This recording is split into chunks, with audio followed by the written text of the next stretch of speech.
Sean bienvenidos, amantes del misterio, a un nuevo capítulo de Descifrando Misterios, donde cada semana te traemos todo lo que es lo paranormal, conspiraciones, misterios, todo lo que es astronomía y mucho más. Bueno, en el día de hoy vamos a hablar un poquito de quien fuera un gran científico, astrofísico, cosmólogo, escritor y divulgador científico también. Este hombre de quien hablaremos en el día de hoy se dio muy a conocer a finales de los 70 y principios de los 80 por la famosa serie Cosmos. Estamos hablando del gran Carl Edward Sagan, más conocido como Carl Sagan, este estadounidense, que fue también un defensor del pensamiento escéptico científico, del método científico, pionero de la exobiología, promotor de la búsqueda de inteligencia extraterrestre a través del proyecto SETI. También impulsó el envío de mensajes a bordo de sondas espaciales destinadas a informar a posibles civilizaciones extraterrestres acerca de la cultura humana. Mediante sus observaciones de la atmósfera de Venus, fue de los primeros científicos en estudiar el efecto invernadero a escala planetaria. En la Universidad Cornell, Carl Sagan fue el primer científico en ocupar la cátedra David Duncan de Astronomía y Ciencias del Espacio, creada en 1976, y fue director del Laboratorio de Estudios Planetarios. Carl Sagan ganó gran popularidad gracias a la galardonada serie documental de TV Cosmos, un viaje personal, producida en 1980, de la que fue narrador y coautor.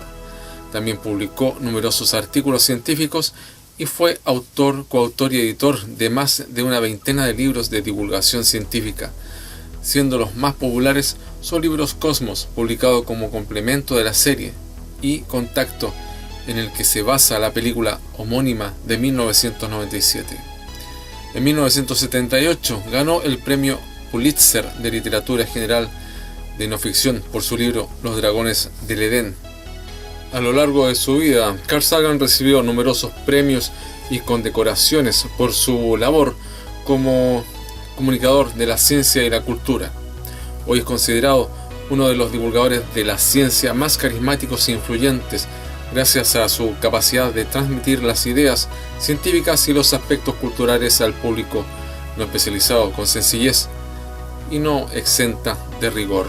Bueno, Carl Sagan falleció un 20 de diciembre del año 1996, pero sin lugar a dudas nos dejó un gran legado con lo que fue su serie Cosmos, que fue producida en el año 1980.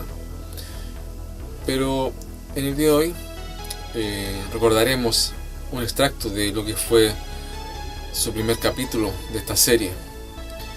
Hoy en día se habla mucho de lo que es la Tierra plana. Muchos afirman ahora que la Tierra es plana y no es esférica, como siempre se ha dicho. Pero bueno, en este capítulo, en este extracto que veremos hoy, Carl Sagan demuestra lo que es la teoría de Eratóstenes, cómo a través de un mapa de Egipto logra colocar dos torres, el cual están en una distancia entre Alejandría y Siena, y si las ponía de una forma no tenían sombra las torres, pero al doblarla, bueno, ahí se nota como demuestra cómo la Tierra es esférica. Así que lo invito a ver este pequeño video y bueno, nos estaremos encontrando muy pronto en una nueva edición de Descifrando Misterios. Yo me despido aquí, los dejo con este video. Leyó que muy al sur, en la frontera de Siena, algo notable se podía observar en el día más largo del año.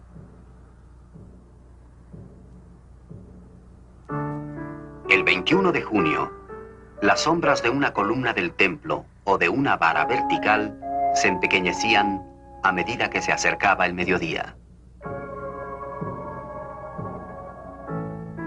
Al aproximarse el sol a su cenit, Los rayos se deslizaban por los costados de un pozo que en otros días permanecían en la sombra.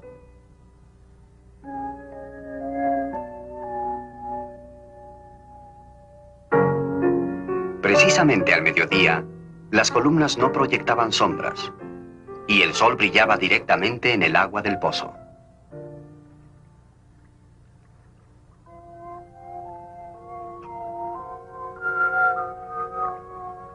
En este momento, el sol estaba justamente en su cenit.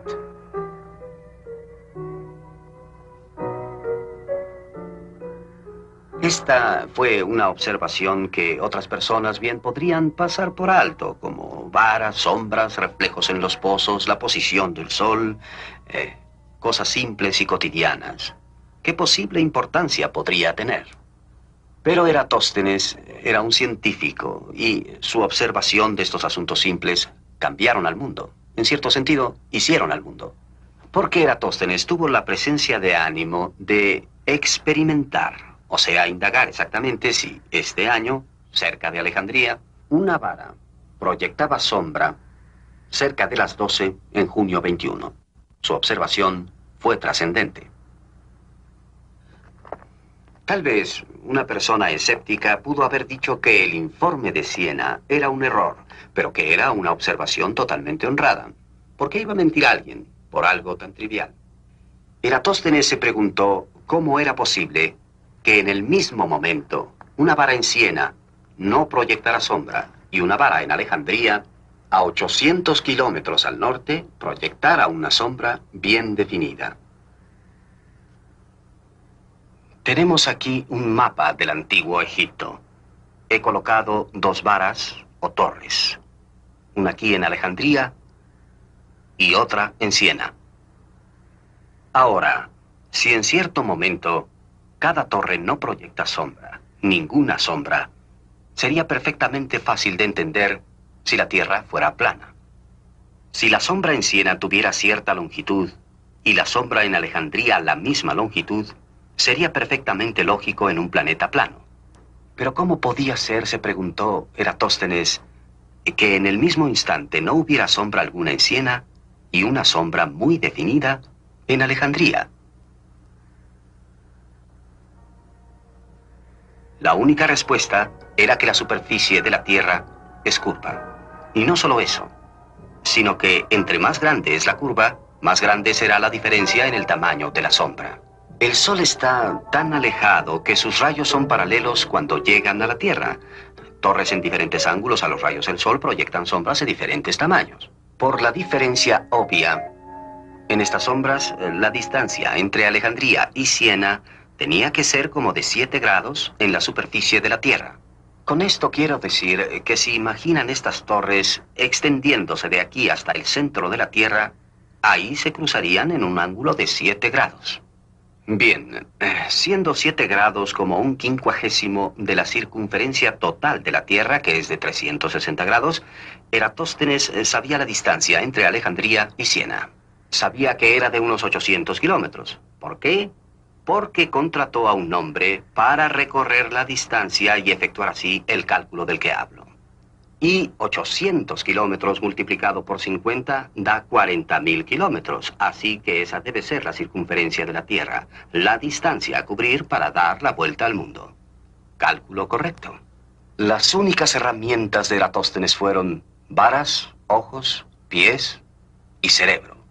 Y un ferviente anhelo de experimentación. Así dedujo correctamente la circunferencia de la Tierra, con toda precisión, con un error insignificante. Esto es sencillamente genial y ocurrió hace 2200 años.